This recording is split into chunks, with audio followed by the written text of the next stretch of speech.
Jadi kalau dilihat amal kita ya habis-habisan. Makanya ketika seorang badui datang menghadap Nabi Muhammad SAW, ketika nanya kapan kiamat, maka Rasul nanya apa yang kamu siapkan. Jawabannya, aku nggak punya sholat yang banyak, puasa yang nggak banyak, jalankan yang wajib-wajib, dan itu pas-pasan.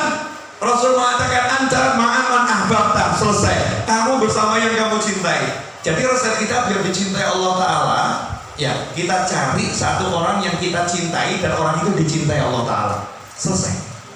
Makanya dulu para habaib gak repot-repot ngajarin orang ke surga itu.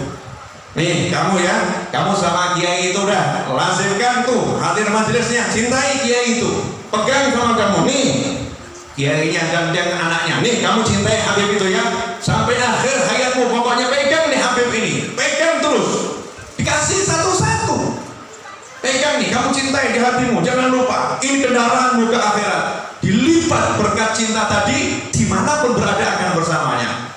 Kisah yang udah ratusan atau mungkin ribuan kali saya ceritakan, kisah Habib Ali Al-Attas, Habib Ali bin Husain Al-Attas Bungur, ketika ziarah ke makam Sunan Gunung Jati. Kemudian yang bersama beliau tidak boleh ikut masuk karena peraturan dari keraton saat itu yang boleh masuk hanya Habib, yang bukan Habib gak boleh masuk. Maka pengikutnya Habib Ali bin Husain Al-Attas waktu itu marah-marah karena dihadang oleh prajurit keraton, nggak boleh masuk, marah karena yang ikut ziarah juga orang-orang yang punya power, orang-orang yang punya pangkat. Saat itulah Habibnya nanya, kenapa kok ribut-ribut? Kami nggak boleh masuk sama Habib ke dalam sana karena kami bukan Habib. Habib Ali kemudian mengatakan, kalau kalian nggak boleh masuk, aku juga nggak akan masuk. Dah ziarahnya dari sini saja, dari luar makam. Kemudian Habib Ali bin Husain Al-Attas mengeluarkan satu kalimat yang mencengangkan semua orang, diulangi ribuan kali pun kita langsung pengen pindah hidup bersama Habib Ali bin Husain Al-Attas. Karena beliau mengatakan dengan sumpah, nanti kalau pintu surga terbuka untukku dan aku diperintahkan masuk ke dalamnya, aku tidak akan masuk sebelum aku ajak kalian semua masuk ke surga bersamaku. Masya Allah. Itu untungnya kalau kita punya seseorang yang kita cintai dan mencintai kita. Amal kita ini jadi ya, kalau bahasanya itu ya amal, tapi amal yang penting mahabbah tadi itu. Dengan mahabbah terangkat, dan termasuk majelis malam hari ini majelis mahabbah untuk mengenang Habib Ali bin Abdurrahman As-Segaf yang kita kenal. Beliau itu Masya Allah ya, ibadahnya luar biasa, amalnya luar biasa. Masih ingat nih ceritanya Novel nih, beliau hadir majelis beliau baru berapa kali, satu kali nggak hadir, ditanya kenapa nggak hadir, lagi sakit. Ya beliau sakit. Habib Ali ini modelnya nggak jelas. Lu mohon maaf, Novel ini dulu pakai anting-anting dulu, pakai anting-anting itu, preman ini dulu kan bagus kalau mantan preman. Kalau mantan ustadz kan repot. Kalau mantan preman kan luar biasa, statusnya tuh zahirnya dilihat masih nggak mau orang dekat. Tapi Habib Ali bin Abdurrahman As-Segaf nyamperin, jenguk, dijenguk ini. Nah yang begini-begini ini yang susah dicari. Orang-orang yang soleh, yang alim, yang tawadhu, yang melihat umat ini semua adalah umatnya Nabi Muhammad Sallallahu Alaihi Wasallam. Pesan saya untuk antum semua dan untuk diri saya, yuk kita kembali belajar sholat dan belajar mencintai ulama dengan cinta yang benar, betul-betul cinta. Nih Novel ditanya sama Walid waktu itu, kamu kalau habis sholat Fatihahnya berapa kali? Kepada siapa saja? Dicek tuh Fatihahnya. Ila ruh siapa? Fulan siapa? Oh, pelit amat, kurang. Suruh Fatihah yang banyak. Habib fulan. Diajarin begitu. Jalur mahabbah. Ini namanya jalur lipat, dilipat gitu ya. Biar nanti cepat sampai ke sananya, duduk bersama orang-orang yang mulia. Saya pesankan, yuk ajarkan kembali sholat.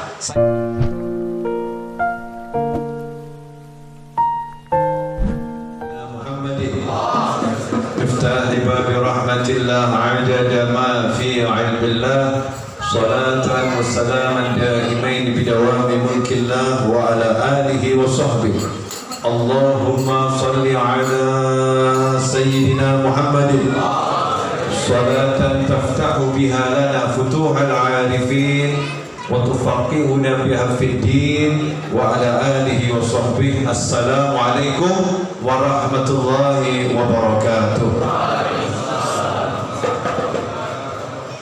Alhamdulillah, di malam Jumat yang mulia ini Allah Ta'ala pertemukan kita di majlis yang mulia, majlis yang diwariskan oleh orang yang mulia, dan majlis yang dihadiri oleh orang-orang yang mulia, dan majlis yang kita persembahkan untuk makhluk Allah yang paling mulia, yaitu baginda Muhammad SAW, agar kita mendapat ridhonya zat yang paling mulia Allah Jalla Jalaluh.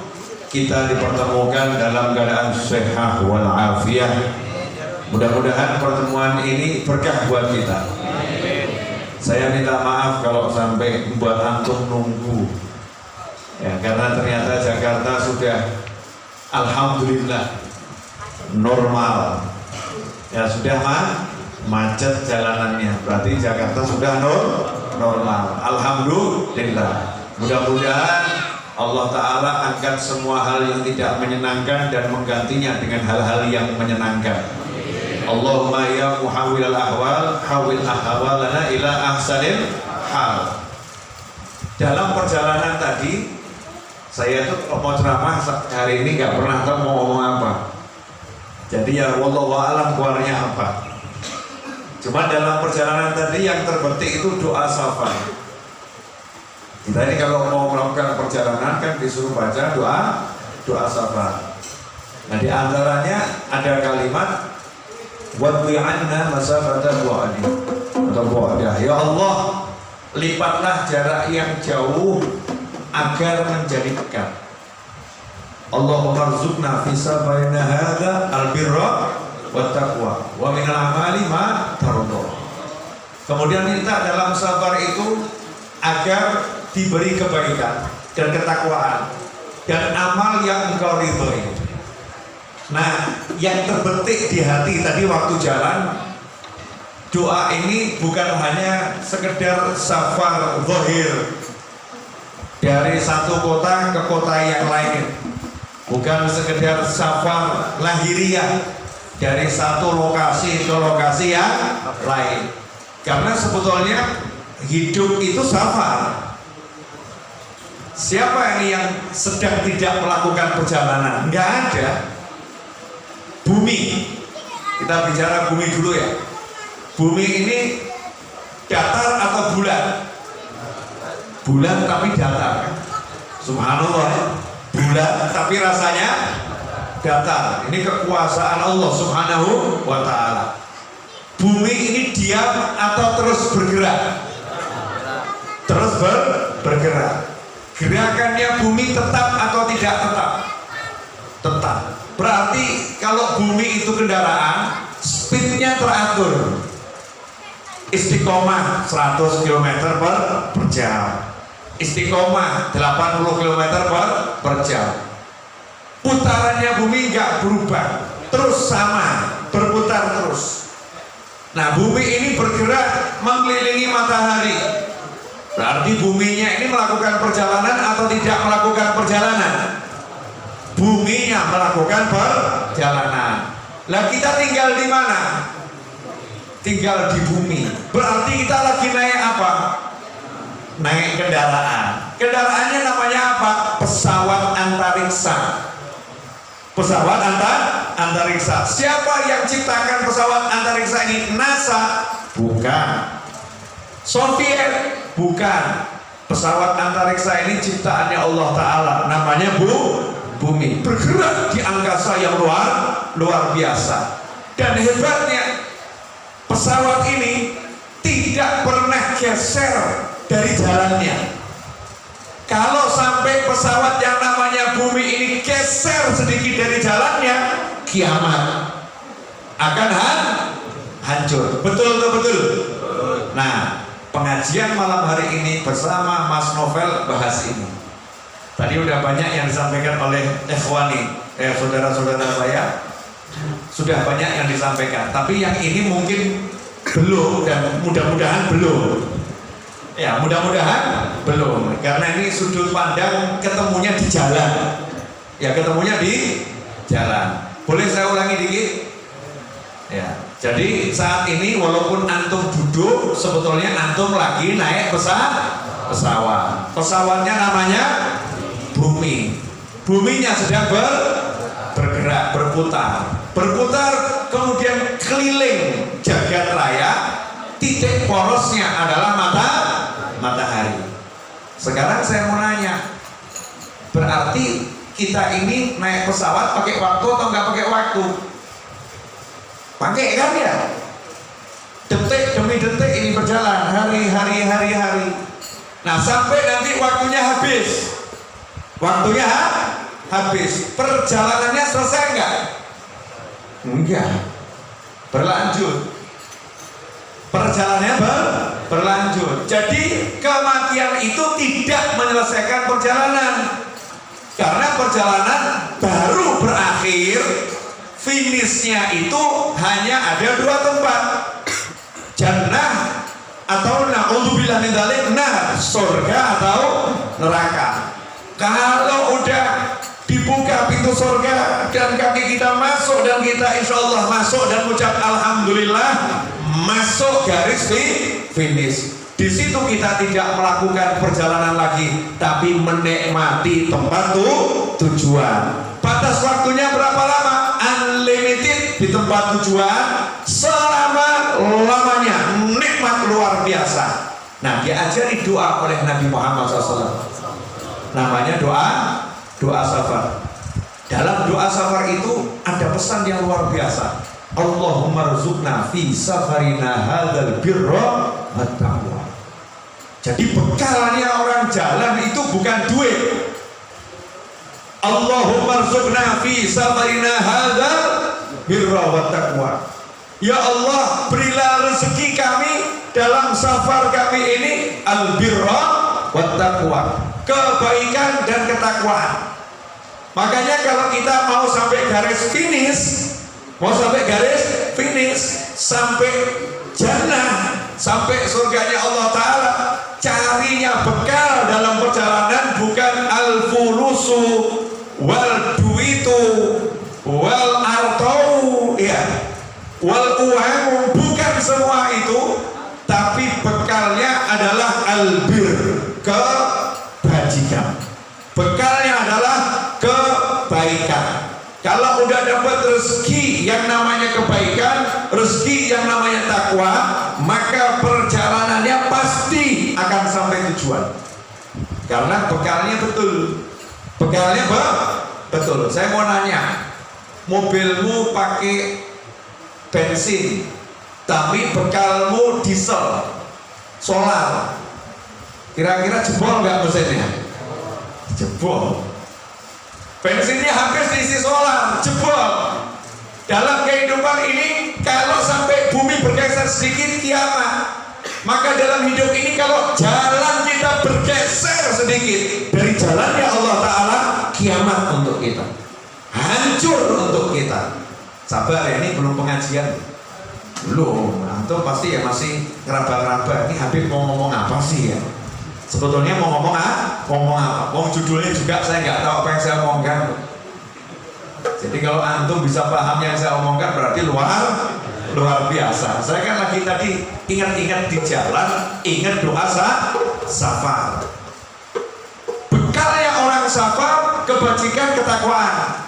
Allahumma rzuqna fi safarina hadzal birra wat taqwa wa minal amali ma tardha. Amal bukan sembarang amal. Amal yang diridhoi Allah. Ada loh orang datang pengajian nggak diridhoi Allah. Ada orang berangkat cari ilmu nggak diridhoi Allah. Aneh ya? Ada loh orang sholat tahajud nggak diridhoi Allah. Ada. Yang seperti apa? Ibunya bilang, nak, jangan berangkat dulu ya ke majelis malam ini, temenin ibu di rumah, nak, tolong pijitin ibu ya, ibu sakit, ibu capek, kamu di rumah ya nak. Gara-gara pengen ketemu sama Habib yang ada di sini, gara-gara pengen ketemu sama ustadz-ustadz yang ada di sini, gara-gara pengen ketemu sama kiai-kiai yang ada di sini, gara-gara pengen ketemu semua guru-guru yang ada di sini, dia melakukan perjalanan amal yang tidak diridhai Allah Ta'ala. Amalnya apa?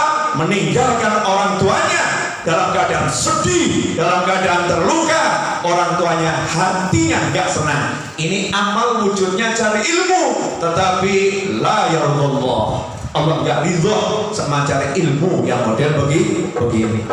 Ada lagi yang berangkat, namanya perempuan, pakai jilbab, tutup aurat, berangkat dia ke majelis.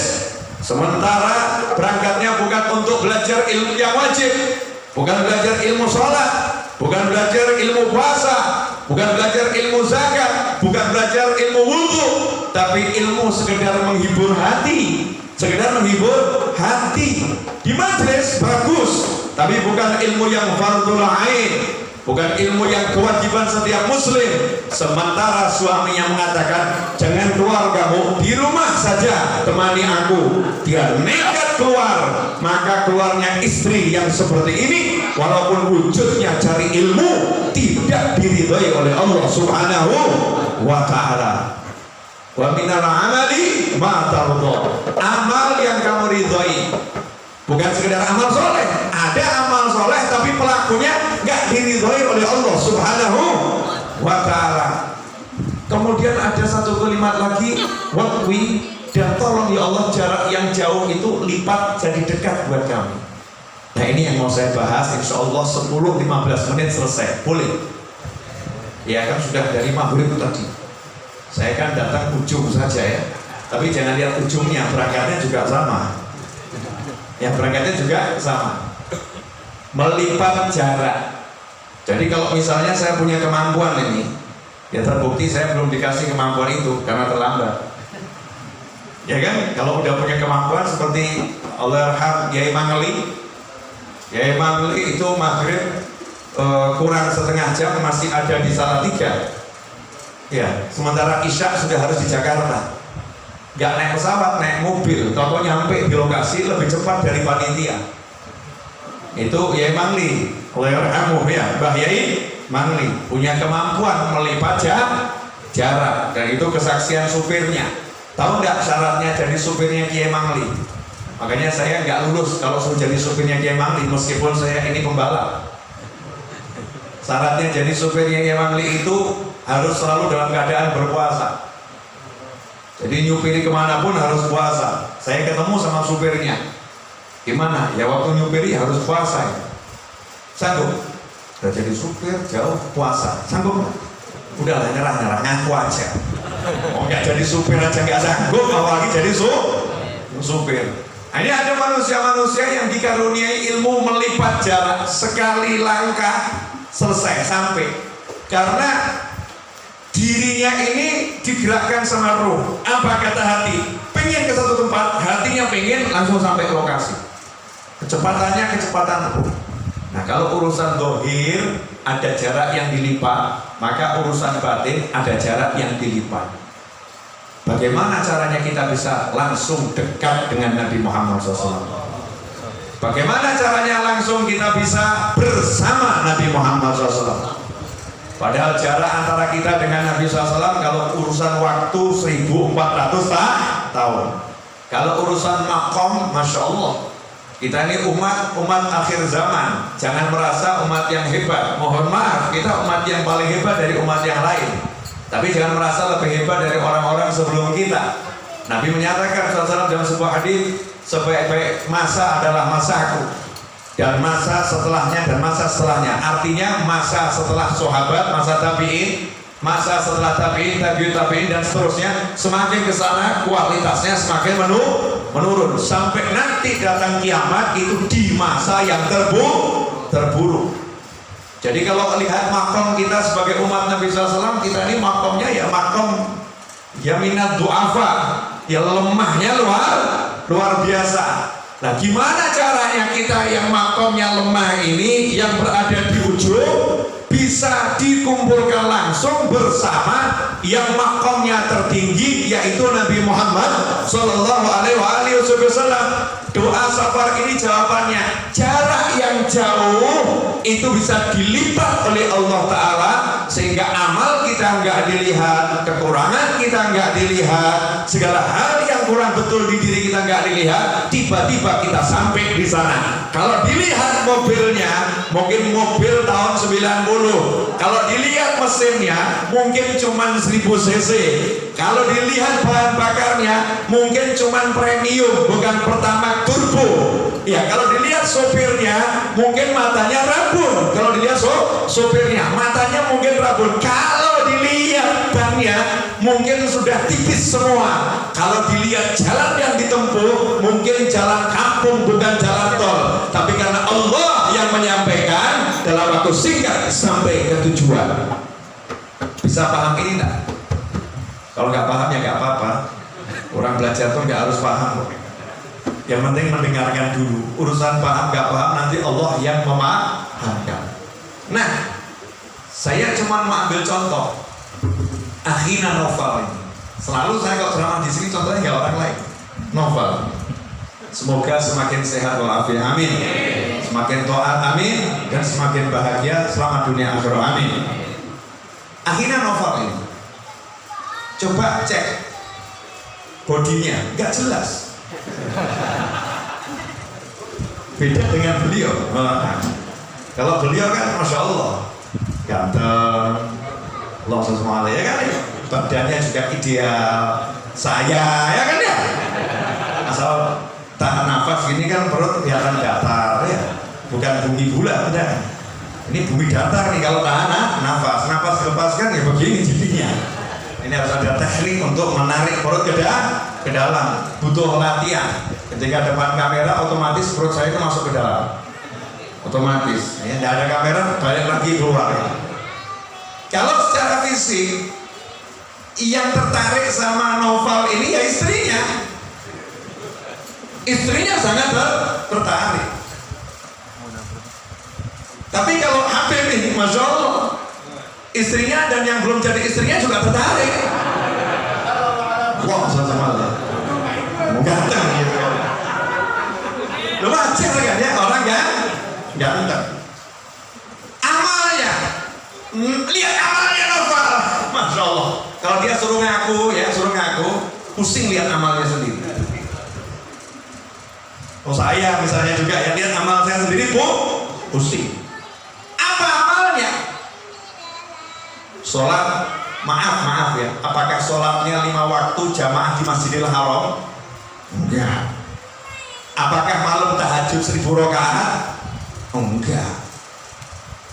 Ya belum ya, satu saat wallahu a'lam tahun berapa itu nanti. Ya 1000 rakaat ya wallahu a'lam, gak ada yang tahu rahasia ilahi. Tapi sekarang belum. Istighfar satu hari 10.000 kali. Saya yakin belum. Nah, saya yakin belum. Sholawat satu hari 10.000 kali, saya yakin belum. Jadi kalau dilihat amalnya Akhina Novel, namanya kan sama dengan saya. Lihat amalnya biasa saja, biasa. Gak ada yang istimewa. Tapi pertanyaannya, kenapa beliau jadi istimewa untuk Allahyarham Walid Habib Ali bin Abdurrahman As-Segaf? Kenapa sayang sama beliau? Kenapa cinta sama beliau? Kenapa sampai buatkan majelis di rumah beliau?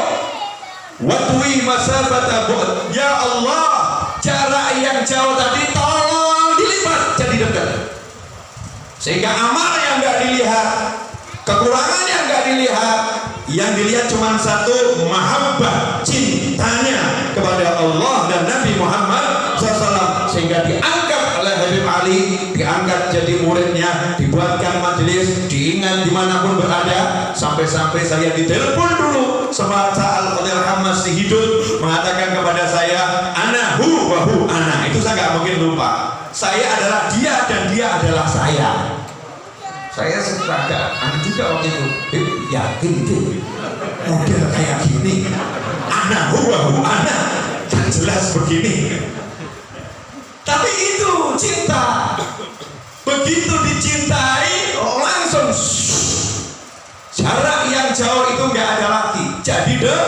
dekat. Amal yang nggak jelas, nggak terlihat lagi, terlihatnya indahnya luar biasa. Begitulah perjalanan kita ke akhirat. Kalau kita pengen menjadi seseorang yang melewati banyak tahapan dengan mudah, langsung berada di saf-saf yang awal, satu kendaraan yang paling hebat. Allahumma rzuqna, ya Allah berilah kami rezeki albirra wa taqwa. Apa albir yang paling bir buat kita semua? Albir yang paling bir buat kita semua ini yang paling mudah adalah menjadi orang yang dicintai. Minal mahbubi, dicintai. Karena kalau kita udah dicintai oleh wali, berarti kita dicintai oleh Nabi. Kalau udah dicintai oleh Nabi, berarti dicintai oleh Allah Ta'ala. Kalau dicintai oleh Allah Ta'ala, berarti seluruh makhluk Allah wajib mencintai kita. Selesai. Jarak yang jauh dilipat jadi dekat. Mudah atau enggak mudah ya? Mudah. Ternyata buat dicintai Allah, jangan mikir pengen dicintai Allah, capek. Allahu Akbar. Sholat kita, Masya Allah. Saya semalam diskusi sama takmir masjid. Ustaz, afwan Ustaz, sesekali perlu dibuat survei di tempat wudhu, kasih kamera CCTV. Kan boleh tempat wudhu ya, jangan dalam toilet. Nggak boleh. Tempat wudhu laki-laki bukan perempuan, kasih kamera CCTV untuk ya kita belajar saja mengetahui kondisi umat yang sholat di masjid kita. Kira-kira sholatnya ini bakal diterima atau tertolak demi hukum? Sholatnya tertolak demi hukum. Maksudnya tertolak demi hukum bagaimana? Menurut syariat syarat sahnya sholat gak terpenuhi. Coba dicek Ustaz, kasih CCTV. Itu yang wudhunya salah berapa, yang betul berapa? Kata Ustaznya gak usah dikasih CCTV. Kenapa? Cari yang benar susah. Cari yang wudhunya itu sah susah. Mau saya di rest area ketemu orang di tempat wudhu kencing, diingatkan dia ngeyel ya, ilmunya kalau ngadepi orang ngeyel kan sing waras ngalah. Jadi ya saya diamkan saja, sama saya ngelus dada. Masya Allah, ini problem kita ini ya sebagai ustadz. Ternyata umat Islam sendiri masih ada yang tidak menghargai tempat yang paling suci. Tempat wudhu tidak dihargai, digunakan untuk buang hajat kecilnya.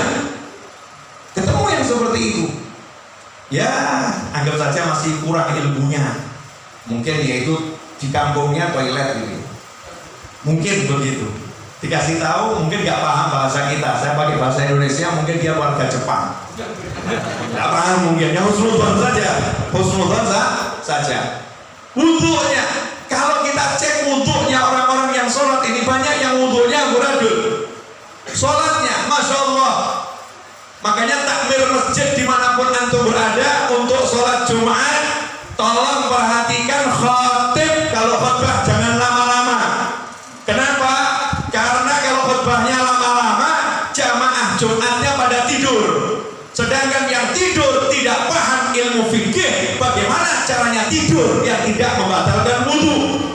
Tidurnya, mutamakin, tidurnya itu duduknya nggak benar. Apalagi zaman sekarang, menurut ilmu fikih, kebanyakan tubuhnya nggak ideal, lebih daripada tubuh yang normal, sehingga walaupun duduknya mutamakin, dianggap tidak mutamakin. Kenapa? Karena kegemuan. Jadi kalau sampai waktu sholat Jumat pada tidur, wudhunya batal, bangun langsung sholat. Sholat Jumatnya selama 20 tahun nggak pernah sah, karena setiap Jumat tidur. Ditanya, kenapa kamu Jumat tidur? Khotibnya kelamaan. Khotibnya kelamaan, tanggung jawab siapa? Takmirnya nggak ngasih peringatan. Takmir nanti disidang di akhirat. Ngeri juga jadi takmir masjid. Ngeri sedap. Jadi kalau dilihat amal kita ini, amal kita ya habis-habisan. Makanya ketika seorang badui datang menghadap Nabi Muhammad SAW, ketika nanya kapan kiamat, maka Rasul nanya, apa yang kamu siapkan? Jawabannya, aku nggak punya sholat yang banyak, puasa yang nggak banyak, jalankan yang wajib-wajib, dan itu pas-pasan.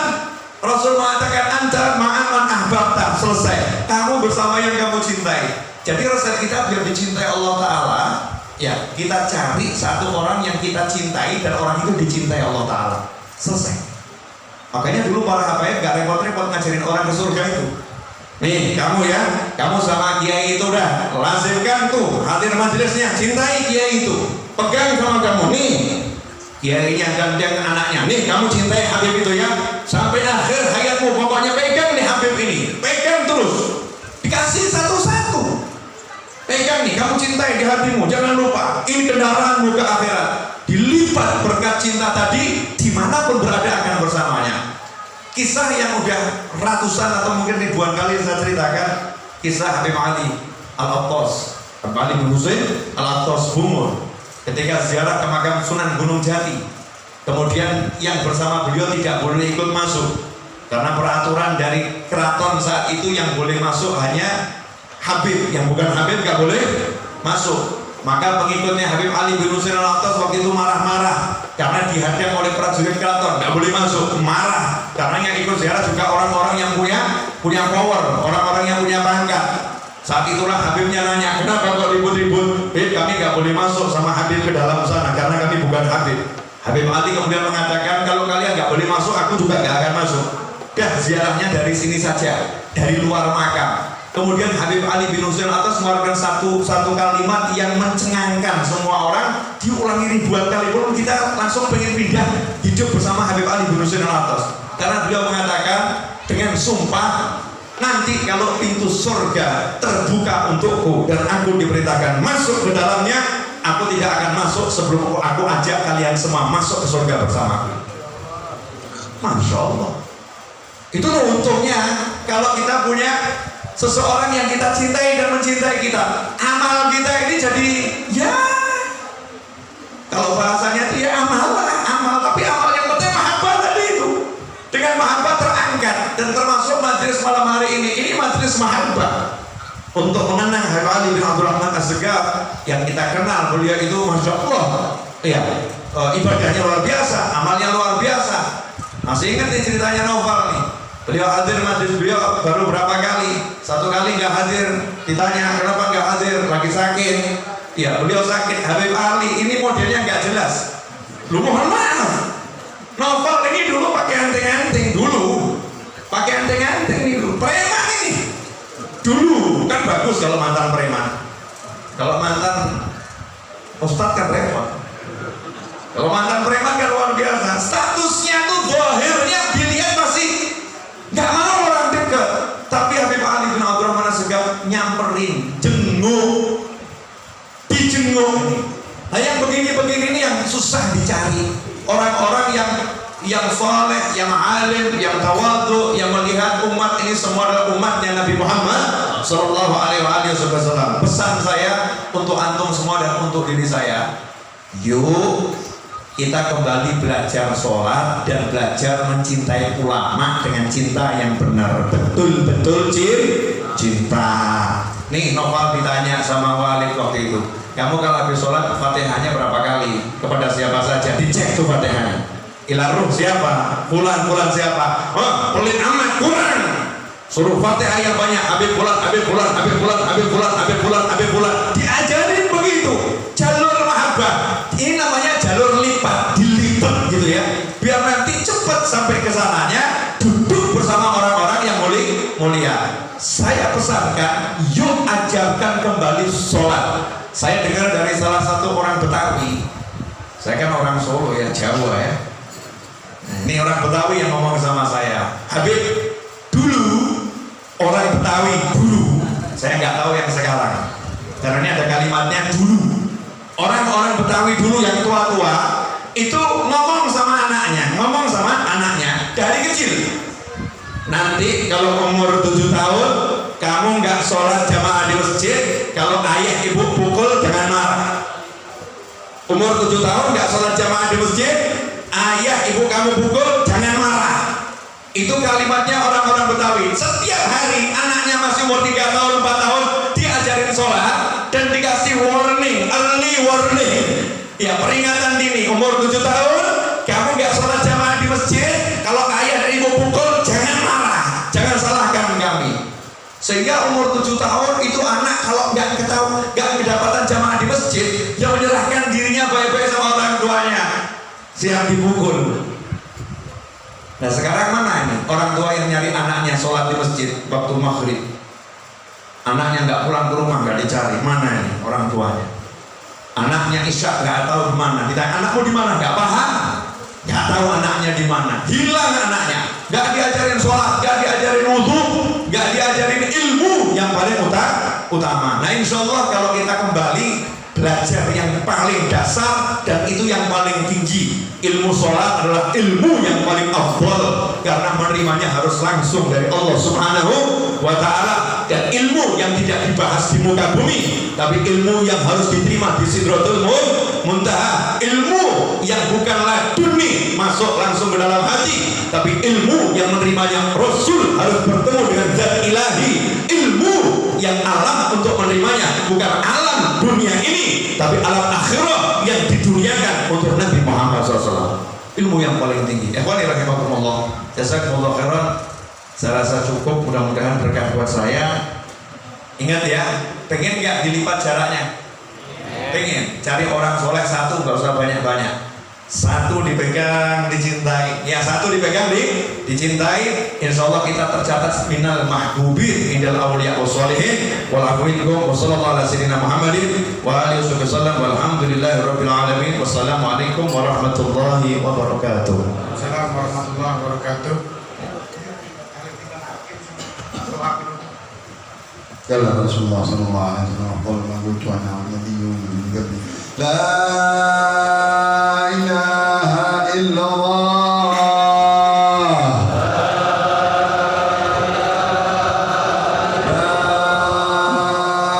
لا اله الا الله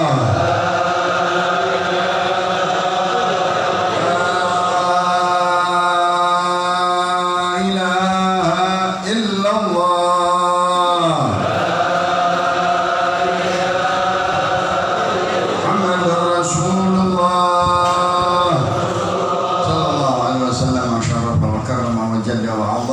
كلمة حق عليها نحيا وعليها نموت وعليها نبعث إن شاء الله تعالى من الآمنين. اللهم إنا نبات نعمتك فلا تجعلنا نعمتك. اللهم لا تحرمنا خير ما عندك ما عندنا. اللهم نسألك من كل خير الحق بعلمك في الدنيا والآخرة ونعوذ بك من كل شر حق بعلمك في الدنيا والآخرة يا مالك الدنيا والآخرة. سبحانك اللهم وبحمدك أشهد أن لا إله إلا أنت أستغفرك وأتوب إليك. وصلى الله على سيدنا محمد وعلى آله وصحبه وسلم والحمد لله رب العالمين.